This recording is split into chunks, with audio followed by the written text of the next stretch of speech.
He kōna ipurangi tēnei nā te reo irirangi o Aotearoa. We need to get the possum fur to throw out to the outside. That's what makes it nice and soft and makes it warm because it's trapping air.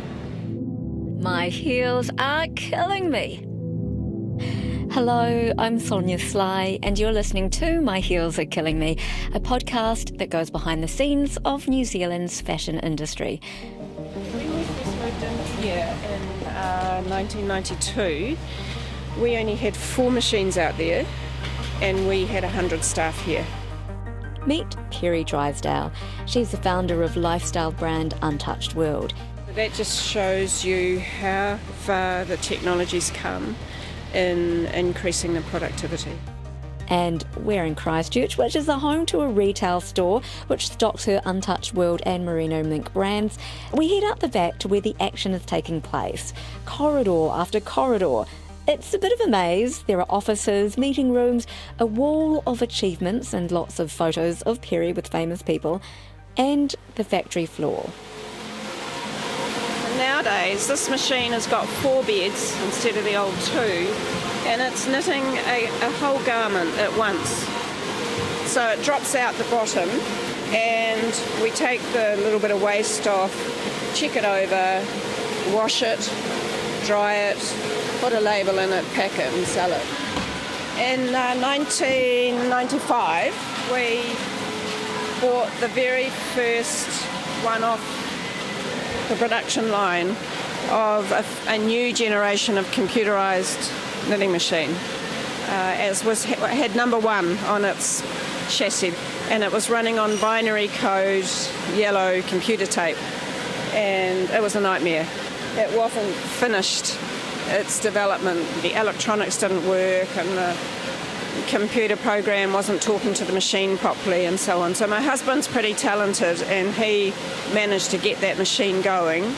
We had borrowed the money for it from Development Finance Corporation at 27% per annum interest, had the house secured against it, you know, a big 6-figure sum. So we just had to make it work. Once we did get it going, it was amazing because we could do things that no one else could do for quite a long time. Yeah, we were the smallest company that the machine operator had actually supplied.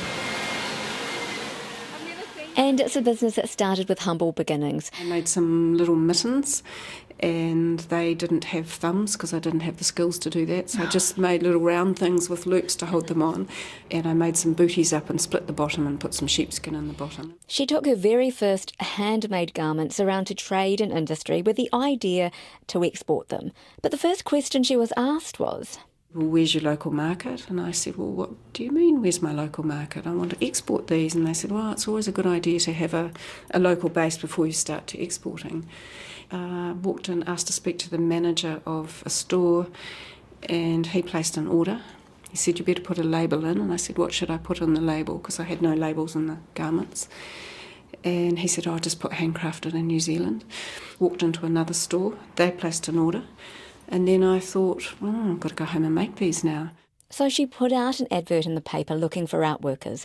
She started with 10, and that number quickly grew. In 4 years, I had 500 outworkers from North Cape to Bluff. But making baby booties and mittens came with a big problem. The small items required less yarn, and Peri's order just wasn't big enough. So I very quickly went from infants to children's and then into adults, all within a space of about 6 months, and from hand knitting to domestic machine knitting, all on outwork. Never did it myself. 9 months later, the product had already been to market, and now it even had a name. Dad said, well, why don't you use Snowy Peak, which was the high country part of our sheep farm. So we called the company Snowy Peak. The label Snowy Peak, the trademark, we actually sold to a Japanese company called Snow Peak about 7 or 8 years ago. More and more the garments are coming off nearly fully made on the machines, but not all of them, and that's what we're really good at, is making those structured garments. I have to say, it's pretty incredible watching an entire jumper fall out of the bottom of one of these machines. And these machines run right through the night to keep up with production.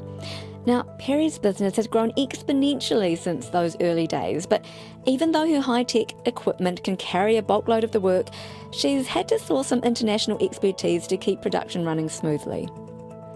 So, hi, this is Sonia from Radio New Zealand. This is Paolo. Paolo's from Brazil. My background is especially on that one. I've been in Japan for a couple of times. So, yeah, we have to have training course exactly on Shimasake. That's the name of the machine. These guys are converting the design into machine language. We usually gather all information from design team, which machine they really want to use and which sort of yarn they want to use.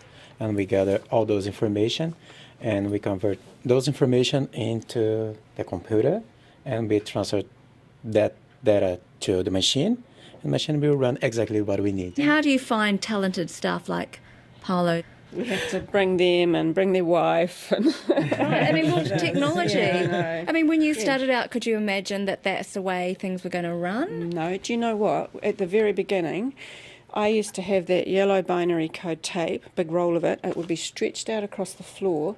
I'd be on the phone to someone in Japan and be saying, there's a fault with whatever. And they'd say, okay, find the control tape, find page 63. Peri also has a team of creatives. And Fiona, who's been working with the brand for about 10 years, designs everything from scratch. Fiona's doing the knitwear for two, our Merino Mink brand, where you can see the catalogue just there. Merino Mink's a little bit more classic. She even designs the yarn. You want what thickness, what count, to then what fabric you want to design on the machine, and then after that it goes into a garment. So, But importantly, the ethos behind Untouched World is around sustainability. And while many clothing brands today look to sustainable or ethical production, back when Peri started, it was strange, untapped territory. While travelling across the USA, Europe, Canada and different parts of Asia selling Snowy Peak, she realised that things had to change. I could just see what was going on in the world and I just got really worried. And worldwide, no one was thinking about the environment or the cost of business development. It was all just about growth and GDP and how do we get more of it. I'm just this little person, this little country, down in New Zealand, this company, and what could we do? And then I thought, well, I'll just have to make a start, model a new way of doing business, and maybe eventually, if that's successful, people will realise that these two things can happen together. Having an idea when there's no infrastructure in place proved to be a bit of an obstacle. I remember talking to farmers and saying, we want sustainable wool, we want organic wool, and they all but laughed at me. That was more the difficulty and getting the raw materials at a price that would work. And I think we're really frustrating for suppliers because we just ask so many questions. Who's made it? What's the supply chain? What's the process of making this product? What happens to it at the end of its life? Nothing's simple in this game. Peri's hard work certainly paid off because Untouched World has been recognised by the United Nations as the first fashion company in the world for sustainability. They were well ahead of their time. Unless someone starts ahead of the time, there won't be a time. But we made sure that the product that we were making was acceptable. We weren't asking people to buy our product because of our values. It had to be good quality, great style, great design, and then gradually fold in the sustainability stories as we went. But yeah, basically we were creating a product that no one wanted. Since all of this feels like it was quite instinctive to you, did that come from your having been a nurse or having been a mother and kind of having to juggle multiple things at one time, or having to think and approach things in a particular way? Because you have a natural head for business and innovation. I do seem to, and I don't know where that comes from, but I know that growing up in a really pristine area and enjoying crystal clear water and being able to drink out of lakes and rivers and so on, I was really, I guess, offended by the pollution that I was seeing happening around, and that bothered me. So there was that driver. I've always had a bit of a social element to the business. Right from the beginning, I wanted to reward the people that worked with me with a proportion of, how well we were doing. It was like our business, it was never my business. So from that social aspect, that started right back at the beginning of Snowy Peak.